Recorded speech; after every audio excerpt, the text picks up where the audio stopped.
Imaginen esto. Están tranquilamente en su casa, y de repente, escuchan una voz. No una voz cualquiera, sino la voz de Dios, dándoles una misión. Eso es exactamente lo que le pasó a Jonás. Dios le dijo, levántate, ve a Nínive, esa gran ciudad, y clama contra ella, porque su maldad ha subido hasta mí ahora. ¿Qué harían ustedes? Probablemente empacarían sus cosas, ¿verdad? Bueno, Jonás hizo todo lo contrario. Se asustó. Nínive era la capital del imperio asirio, enemigos acérrimos de Israel. Eran conocidos por su crueldad y violencia. Ir allí a predicarles era como meterse en la boca del lobo. Así que Jonás pensó ni hablar. Me voy lo más lejos posible. Y así, en lugar de ir al este, hacia Nínive, Jonás se fue al oeste, al puerto de Jope. Allí encontró un barco que zarpaba hacia Tarsis, que en aquel entonces era como decir el fin del mundo. Pagó su pasaje y se embarcó, pensando que podía huir de la presencia de Dios. ¡Qué equivocado estaba! Apenas el barco se adentró en el mar, Dios desató una tormenta tan violenta que parecía que el barco se iba a partir en dos. Los marineros, hombres curtidos por 1000 batallas contra el mar, estaban aterrorizados. Empezaron a arrojar la carga por la borda para aligerar la nave y comenzaron a rezarle cada uno a su Dios. Mientras tanto, ¿dónde estaba Jonás? Pues durmiendo profundamente en la bodega del barco. El capitán bajó, lo encontró y le dijo, ¿qué haces durmiendo? Levántate y clama a tu Dios, quizás tenga compasión de nosotros, y no perezcamos. Los marineros decidieron echar suertes, para averiguar quién era el culpable de esa calamidad. Y por supuesto la suerte cayó sobre Jonás. Lo rodearon y lo interrogaron. ¿Quién eres? ¿De dónde vienes? ¿Qué has hecho? Jonás, finalmente, confesó. Les dijo, soy hebreo, y temo a Jehová Dios de los cielos, que hizo el mar y la tierra seca. También les contó que estaba huyendo de la misión que Dios le había encomendado. Al oír esto, los marineros se asustaron aún más, y le preguntaron, ¿qué debemos hacer contigo para que el mar se calme? La respuesta de Jonás fue drástica, pero honesta. Tómenme y échenme al mar, y el mar se calmará, porque yo sé que por mi causa ha venido esta gran tempestad sobre ustedes. Los marineros, a pesar de todo, intentaron remar con más fuerza para volver a tierra, pero no pudieron. La tormenta era demasiado fuerte. Viendo que no tenían otra opción, clamaron a Dios diciendo, te rogamos, oh Jehová, no perezcamos nosotros por la vida de este hombre, ni nos culpes de sangre inocente. Y entonces, tomaron a Jonás, y lo arrojaron al mar. Inmediatamente, la furia del mar cesó. La calma volvió. Los marineros, asombrados, sintieron un profundo temor de Dios, le ofrecieron sacrificios y le hicieron promesas. Pero la historia de Jonás no termina ahí. ¿Creen que Dios lo dejó ahogarse? No, Dios tenía otros planes. Dice la Biblia que Dios había preparado un gran pez para que se tragara a Jonás. Jonás estuvo en el vientre del pez 3 días y 3 noches.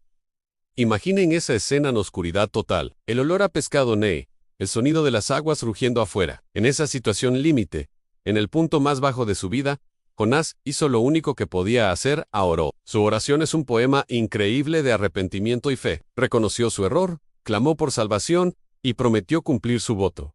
Dijo, la salvación es de Jehová. Y Dios escuchó. Después de 3 días, Dios ordenó al pez, y éste vomitó a Jonás en tierra firme.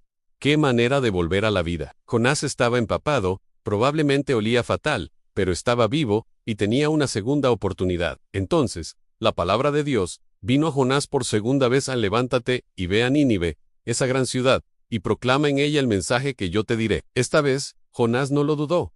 Se levantó y fue a Nínive. Nínive era una ciudad enorme. Se necesitaban 3 días para recorrerla. Jonás entró en la ciudad y comenzó a predicar un mensaje muy corto y directo.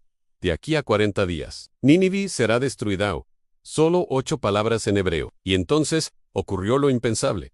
Lo que nadie, y mucho menos Jonás, esperaba. La gente de Nínive le creyó. Desde el más humilde hasta el más poderoso, comenzaron a mostrar señales de arrepentimiento. Oraron, y se vistieron de cilicio, una tela áspera que simbolizaba el duelo y la penitencia. La noticia llegó hasta el rey de Nínive, y el rey, en un acto de humildad sin precedentes, se levantó de su trono, se quitó su manto real, se vistió de cilicio, y se sentó sobre cenizas. Luego, emitió un decreto para toda la ciudad: ni hombres ni animales, ni bueyes ni ovejas, prueben cosa alguna.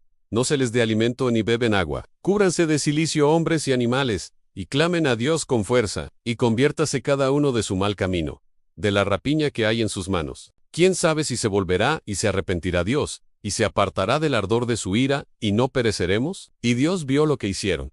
vio que se habían apartado de su mal camino, y se arrepintió del mal que había dicho que les haría, y no lo hizo. La ciudad de Nínive fue perdonada. Aquí es donde la historia da otro giro sorprendente.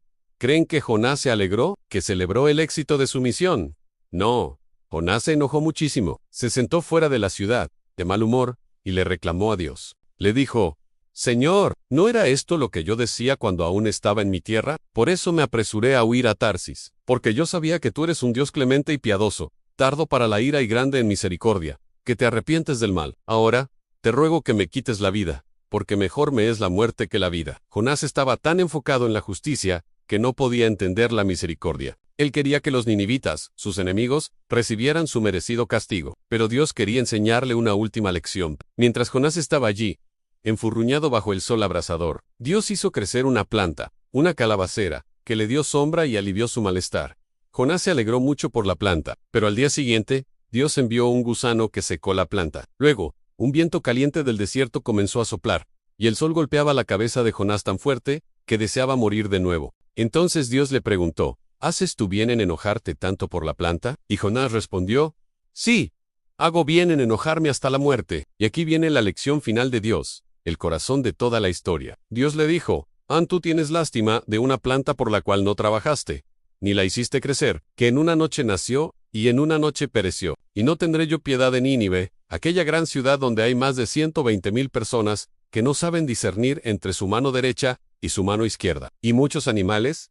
Con esa pregunta, el libro de Jonás termina. No nos dice cuál fue la reacción final de Jonás, nos deja a nosotros, los lectores, reflexionando. La historia de Jonás no es solo sobre un hombre y un pez. Es una historia sobre la inmensa misericordia de Dios, que se extiende más allá de nuestras fronteras, nuestros prejuicios y nuestras expectativas. Nos enseña que nadie está demasiado lejos para el perdón de Dios, y que su compasión es mucho más grande que nuestra visión de la justicia. Es un recordatorio de que no podemos huir de nuestro propósito y de que, a veces, las mayores lecciones las aprendemos en los lugares más oscuros, como el vientre de un pez. Y nos desafía a preguntarnos: ¿somos como Jonás, enojados cuando Dios muestra misericordia a quienes creemos que no la merecen? ¿O podemos aprender a alegrarnos con el corazón compasivo de Dios? Gracias por acompañarme en este viaje a través de una de las historias más fascinantes de la Biblia. Si te ha gustado, no olvides darle a like, suscribirte y compartirlo. Nos vemos en el próximo video.